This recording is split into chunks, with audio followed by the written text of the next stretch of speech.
L'Assemblée va maintenant entendre l'allocution de son Excellence, Monsieur Edgar Leblanc-Fil, président du Conseil présidentiel de transition de la République d'Haïti. Je prie le protocole de bien vouloir accompagner son Excellence et je l'invite à s'adresser à l'Assemblée.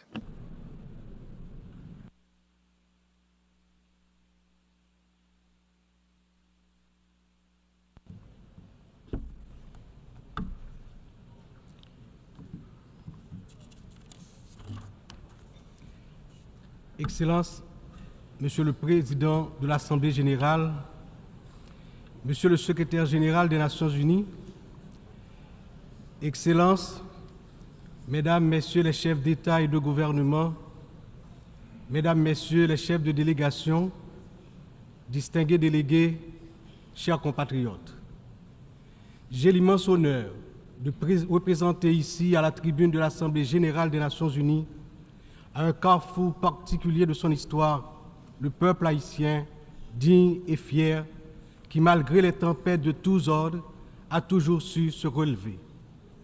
Première république noire du monde, Haïti porte dans ses entrailles la fierté d'une lutte héroïque pour la liberté et la dignité humaine. Elle se trouve aujourd'hui à un carrefour décisif. C'est donc avec le poids de cette histoire et l'espoir d'un avenir meilleur que je m'adresse à vous en appelant à la solidarité agissante de la communauté internationale. Permettez-moi tout d'abord d'adresser mes chaleureuses félicitations à vous, Son Excellence Philémon Yang, ancien Premier ministre du Cameroun, pour votre élection en tant que président de cette 79e session de l'Assemblée générale. Haïti se tient fermement à vos côtés et vous assure de tout son soutien tout au long de votre mandat afin de faire de cette session un succès pour l'ensemble de la communauté internationale. Qu'il me soit permis aussi de saluer l'excellente qualité du travail accompli au cours de la 78e session par votre prédécesseur, Son Excellence, M. Denis Francis de Trinité et Tobago, qui a su conduire les travaux avec dextérité, sagesse et leadership. Je saisis également cette occasion pour exprimer au nom du peuple haïtien toute notre gratitude à vous, Monsieur le Secrétaire général Antonio Guterres, pour votre visite en Haïti, votre présence sur notre sol et votre soutien indéfectible à notre démarche auprès du Conseil de sécurité, notamment pour renforcer la police nationale d'Haïti. Vos récentes interventions en faveur d'Haïti ont été vivement appréciées et resteront gravées dans nos mémoires. Je tiens à exprimer ma plus profonde gratitude à la communauté internationale pour le soutien apporté à mon pays en ces temps de crise.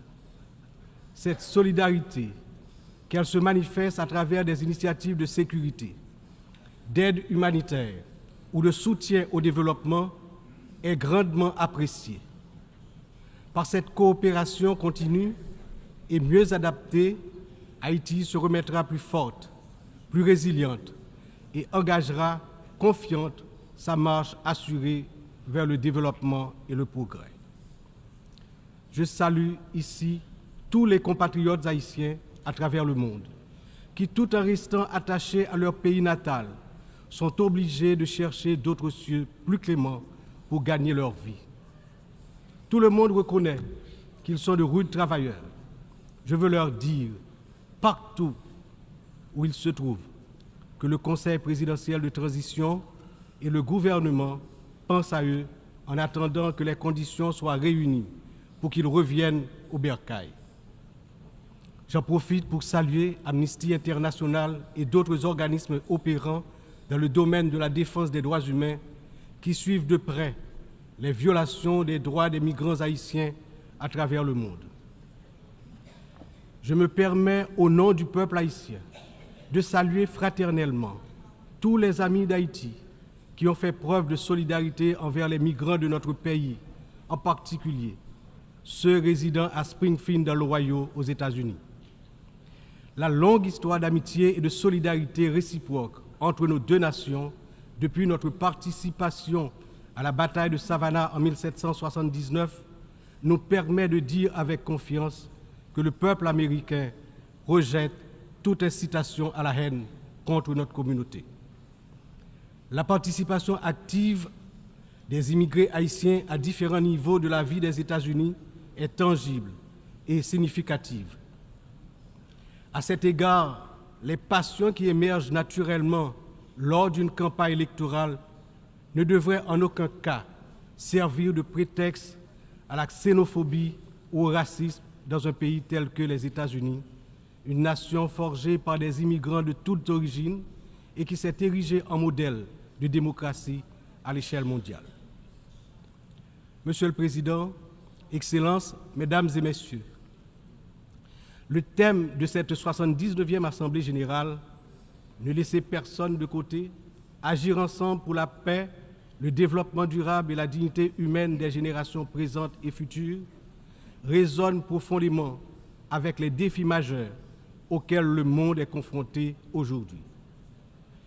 Ce thème est un appel urgent à l'unité et à la coopération internationale dans un contexte où les inégalités, les conflits et la crise climatique exacerbent la vulnérabilité de millions de personnes à travers le globe. Alors que de nombreuses nations peinent à atteindre les objectifs de développement durable, il est plus que jamais nécessaire de garantir que toutes les voix, en particulier celles des plus marginalisées, soient incluses dans les processus de décision mondiaux. Cette thématique revêt également une importance capitale dans le contexte de la crise actuelle en Haïti. Il incarne l'essence même de notre lutte pour restaurer la paix et la stabilité, tout en assurant que chaque citoyen haïtien, chaque citoyenne puisse jouir de ses droits fondamentaux. Agir ensemble, comme le souligne le thème, est essentiel pour Haïti, car notre redressement ne peut se faire pleinement sans cette solidarité internationale. Monsieur le Président, Excellences, Mesdames et Messieurs, aujourd'hui notre monde est confronté à des défis d'une ampleur sans précédent, des défis qui préoccupent profondément l'ensemble de la communauté internationale. Les Nations Unies, dans leur mission historique de promouvoir la paix, la sécurité et le développement durable, se retrouvent en première ligne face à des crises qui menacent non seulement des nations isolées, mais l'ensemble de l'humanité. Le changement climatique est sans doute l'un des plus grands périls de notre époque. D'après les données récentes du groupe d'experts intergouvernemental sur l'évolution du climat, la température mondiale a déjà augmenté d'environ 1,1 degré centigrade depuis l'ère pré-industrielle. Cette élévation a provoqué une intensification des phénomènes climatiques extrêmes tels que les ouragans, les sécheresses, les inondations, des catastrophes qui affectent particulièrement les nations les plus vulnérables comme Haïti. En 2023, le Programme des Nations Unies pour le développement a estimé que plus de 100 millions de personnes supplémentaires risquent de basculer dans la pauvreté d'ici à 2030 en raison des effets du changement climatique. Pour Haïti, qui fait partie des pays les moins émetteurs de gaz à effet de serre, mais qui ont subi les impacts les plus dévastateurs, cette crise mondiale exacerbe nos difficultés à garantir la sécurité alimentaire, l'accès à l'eau potable et la stabilité économique. Les conflits armés continuent également de semer la destruction et de ravager des vies humaines. Selon le Haut Commissariat des Nations Unies pour les réfugiés, le nombre de personnes déplacées de force a atteint 110 millions en 2023, un chiffre qui n'a jamais été aussi élevé dans l'histoire de l'humanité. Que ce soit en Syrie, en Ukraine ou dans la région du Sahel, ces conflits prolongés exacerbent la pauvreté, détruisent des infrastructures vitales et entraînent des flux massifs de réfugiés. Le monde ne peut rester inactif alors que des millions d'hommes, de femmes et d'enfants fuient les violences en quête de sécurité et de dignité. L'engagement de la communauté internationale est plus que jamais nécessaire pour trouver des solutions diplomatiques et promouvoir des initiatives de consolidation de la paix. Un autre défi majeur concerne les inégalités économiques qui continuent de se creuser. Selon le rapport sur le développement humain 2023 du PNUD, près de 1,2 milliard de personnes vivent encore dans la pauvreté multidimensionnelle, c'est-à-dire qu'elles manquent d'accès à des services essentiels tels que la santé, l'éducation et des conditions de vie décentes.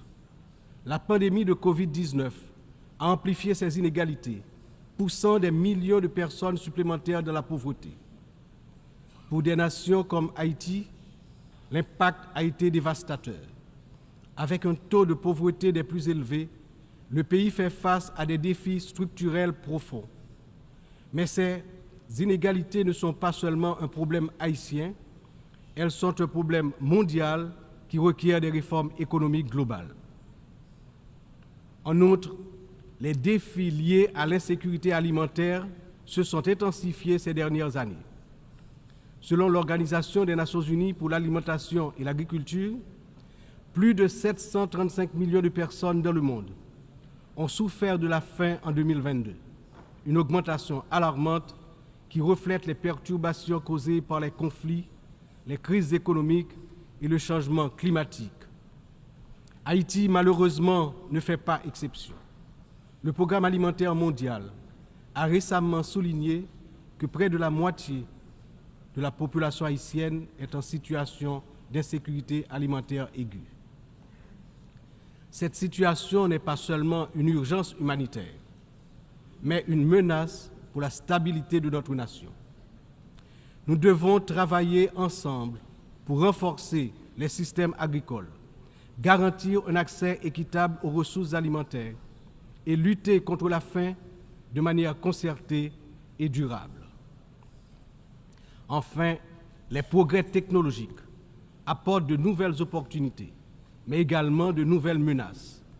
L'accélération du développement de l'intelligence artificielle, la prolifération des cyberattaques, la désinformation mettent en danger la stabilité des démocraties à travers le monde. Le rapport de l'Union internationale des télécommunications montre que la fracture numérique reste un défi majeur avec près de 2,7 milliards de personnes n'ayant toujours pas accès à Internet en 2023. Haïti étant l'un des pays les moins connectés, doit impérativement bénéficier de soutien pour combler cette fracture numérique et participer pleinement à l'économie mondiale du XXIe siècle. Cette année, Haïti réaffirme son engagement en faveur de la préservation de notre patrimoine commun, les océans. C'est pourquoi j'annonce aujourd'hui avec fierté que Haïti signera l'accord sur la biodiversité marine au-delà des juridictions nationales, adopté le 19 juin 2023 et ouvert à la signature depuis le 20 septembre 2023. Cet accord est un outil crucial pour garantir la protection de la biodiversité marine, promouvoir une exploitation durable des ressources marines et renforcer la résilience des États insulaires comme le nôtre face aux défis du changement climatique. Haïti est déterminé à collaborer avec la communauté internationale pour s'assurer que cet accord profite à toute l'humanité, tout en contribuant à la protection des écosystèmes marins dont nous dépendons tous. Ces défis mondiaux ne peuvent être relevés que par un engagement renouvelé en faveur du multilatéralisme, de la solidarité et de l'action collective.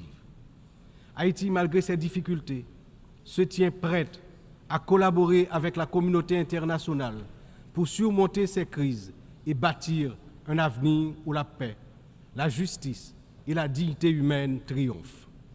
Mais nous ne pouvons y arriver seuls. C'est ensemble que nous devons agir pour garantir que personne ne soit laissé de côté. Excellences, Mesdames, Messieurs, en proclamant l'indépendance d'Haïti le 1er janvier 1804, le général Jean-Jacques Dessalines, père fondateur de notre patrie, a donné aux droits de l'homme leur caractère universel. En d'autres termes, avec le triomphe de la révolution haïtienne de 1804, Ayant lancé le processus de démantèlement de l'ordre colonial et esclavagiste, les droits de l'homme ont cessé d'être uniquement les droits de l'homme blanc pour devenir les droits de tous les hommes, de toutes les femmes, c'est-à-dire les droits de l'humanité tout entière. À ce titre, en tant que représentant de la République d'Haïti, porte-parole officiel du peuple haïtien, je me vois dans l'obligation d'attirer l'attention des dirigeants des grandes puissances sur le danger de guerre nucléaire menaçant l'existence des peuples sur tous les continents.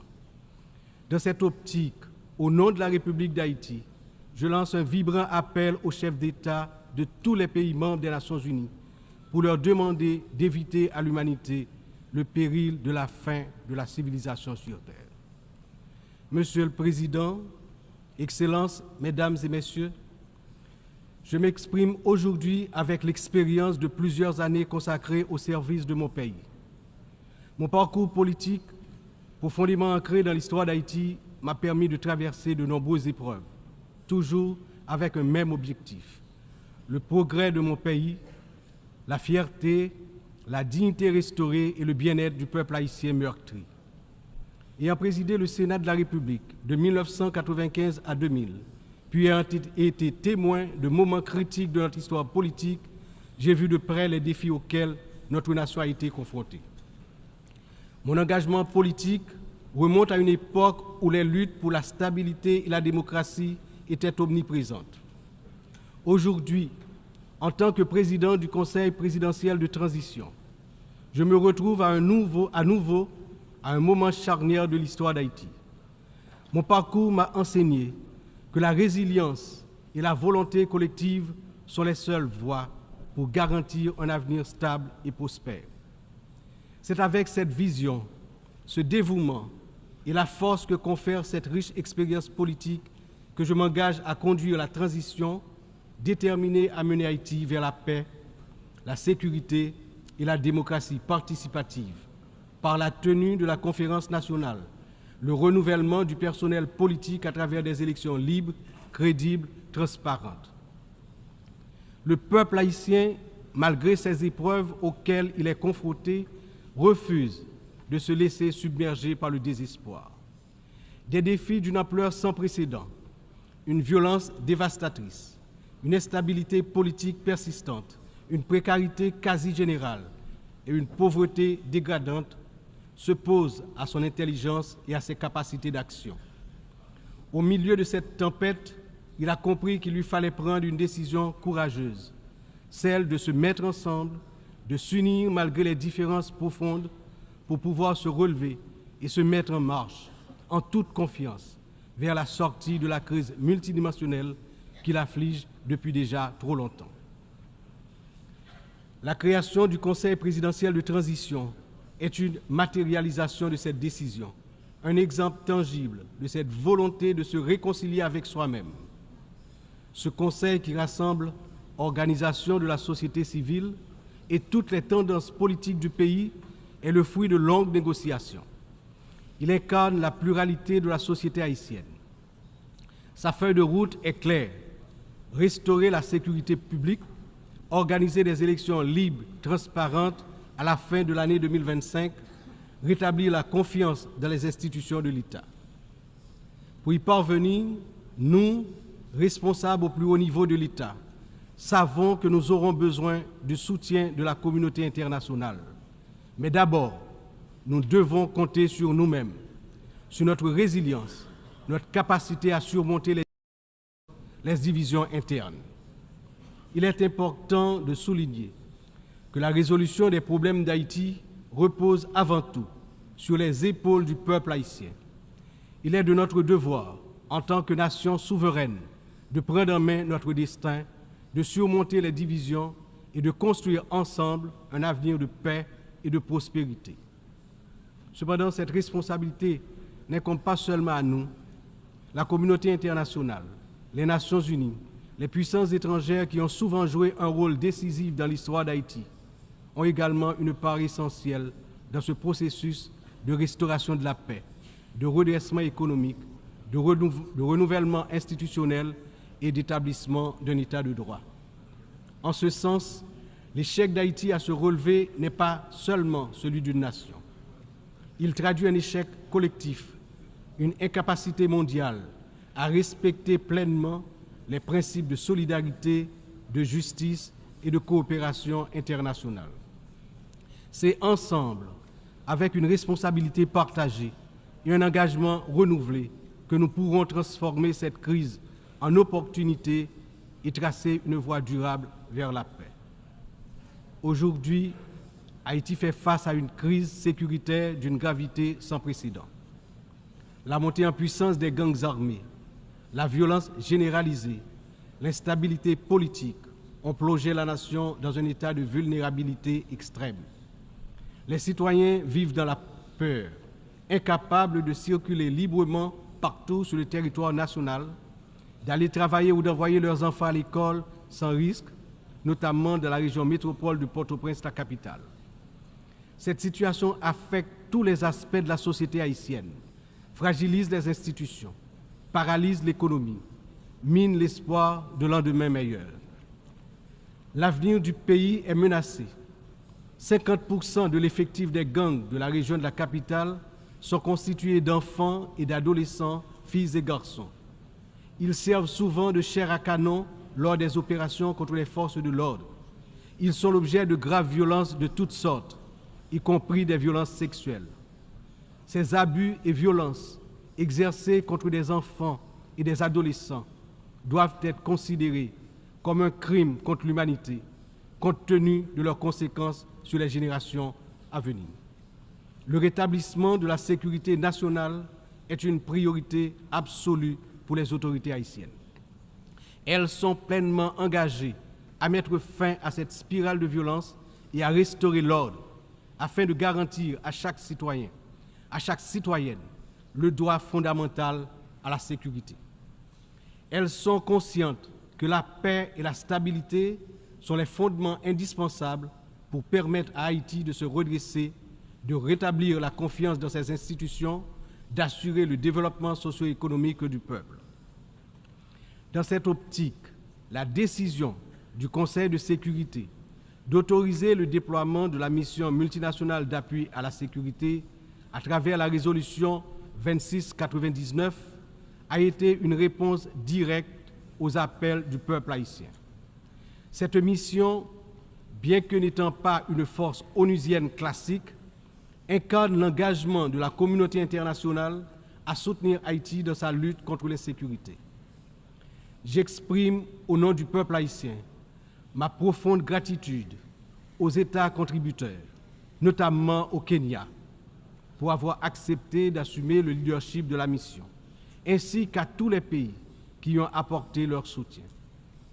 Les forces de sécurité nationale, avec l'appui de la mission, ont déjà montré des résultats tangibles sur le terrain permettant à la population de retrouver progressivement une certaine normalité. Beaucoup, néanmoins, reste encore à faire. Haïti a accueilli plusieurs missions des Nations Unies au cours des 3 dernières décennies, notamment la MINUSTA. Si certaines de ces missions ont contribué à stabiliser temporairement le pays, elles ont également laissé un héritage lourd de conséquences. Des allégations de violations graves des droits humains, y compris des abus sexuels, ont ébranlé la confiance du peuple haïtien. L'absence de poursuites et de réparation pour les victimes a renforcé un sentiment d'impunité, minant ainsi les efforts de reconstruction. Il n'est cependant jamais trop tard pour bien agir et pour tirer des leçons du passé. En repensant l'approche, nous avons l'opportunité de redorer le blason des missions internationales en Haïti et de construire un avenir meilleur pour le peuple haïtien. C'est dans cet esprit que nous souhaitons voir amorcer une réflexion sur la transformation de la mission de soutien à la sécurité en une mission d'opération de maintien de la paix sous mandat de l'Organisation des Nations Unies. Cette transformation permettrait non seulement de sécuriser un financement plus stable et d'élargir les capacités de la mission, mais également de renforcer l'engagement des États membres en faveur de la sécurité en Haïti. Je suis convaincu que ce changement de statut, tout en s'assurant que les erreurs du passé ne se répètent pas, garantira le plein succès de la mission en Haïti. Excellences, Mesdames et Messieurs, je me tiens aujourd'hui devant cette Assemblée en tant que voix de la République d'Haïti, pays dont l'histoire est inextricablement liée aux idéaux de liberté et de justice que nous célébrons tous ici. Mais Haïti, la première nation noire indépendante du monde, est aussi la grande victime d'une injustice historique qui a non seulement retardé son développement, a aussi marqué son peuple d'un fardeau dont les répercussions se font encore sentir. En 1825, à peine 21 ans après avoir gagné sa liberté au prix d'une lutte héroïque, Haïti a été contrainte de payer une dette colossale à la France, pays colonisateur, en échange de la reconnaissance de son indépendance. Cette rançon imposée sous la menace a siphonné les ressources de la jeune nation, la plongeant dans un cycle infernal d'appauvrissement dont elle peine toujours à sortir. Cette dette a été une forme de punition pour sa hardiesse à se libérer des chaînes de l'esclavage et hisser l'être haïtien à la dignité de l'homme. Elle a été une pénalité injuste qui a asphyxié le potentiel économique et social du peuple noir d'Haïti pendant des générations.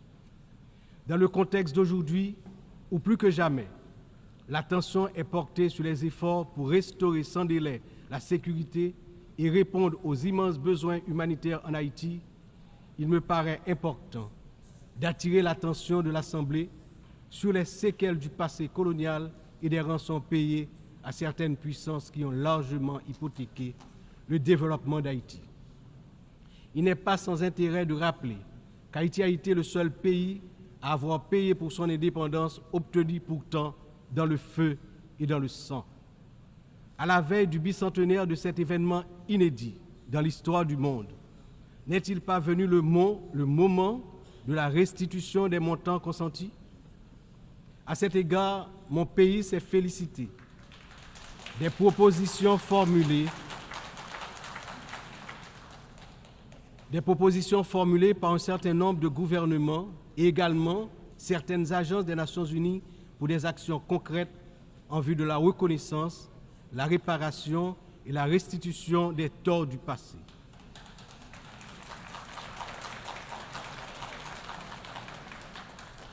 Haïti a confiance sans réserve dans l'Organisation des Nations Unies, dont les piliers sont la lutte pour l'égalité entre les peuples et le maintien de la paix entre les nations, pour jouer son rôle notamment dans la mise en place des mécanismes appropriés pour faciliter le dialogue entre les pays victimes de la colonisation et les anciennes puissances coloniales.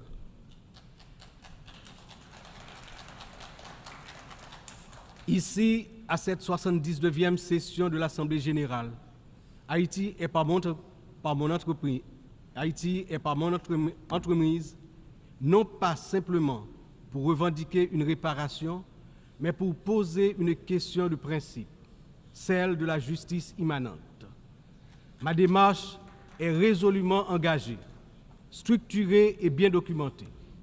Le Comité national de restitution et réparation, en collaboration avec la Commission des réparations de la CARICOM, a déjà entrepris des travaux exhaustifs sur ce sujet.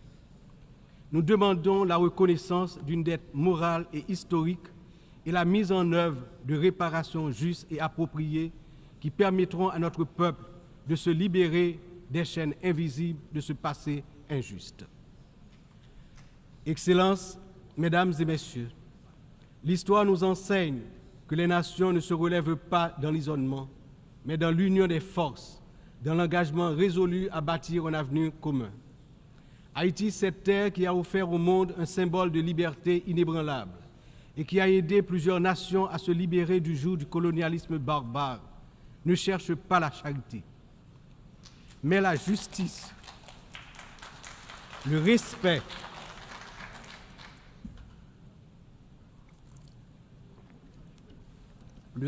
de sa dignité et de son droit à une existence digne et prospère. Les défis auxquels nous sommes confrontés aujourd'hui sont certes immenses, mais ils ne sont pas insurmontables. Ils exigent de nous tous une vision partagée, un sens profond de notre humanité commune et la détermination à transformer les crises en occasion de renouveau. Chaque nation, grande ou petite, riche ou vulnérable, porte une part de l'avenir collectif entre ses mains. C'est dans cette interdépendance que réside la force véritable du multilatéralisme. Que ce débat général soit le moment où nous réaffirmons notre engagement indéfectible envers la paix, la dignité humaine et le développement durable, car ce que nous faisons aujourd'hui résonnera dans les siècles à venir. L'histoire jugera la manière dont nous aurons su répondre aux défis de notre temps. Ensemble, dans un esprit de solidarité et de coopération, nous pouvons et nous devons construire un avenir où aucun peuple, aucune nation ne sera laissé pour compte. Vive Haïti! Vive la coopération internationale! Demain, un autre pays, demain, un autre monde. Je vous remercie pour votre attention.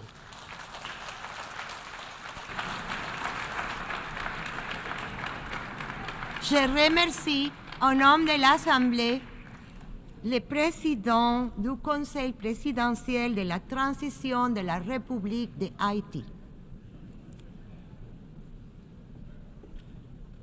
Seguidamente,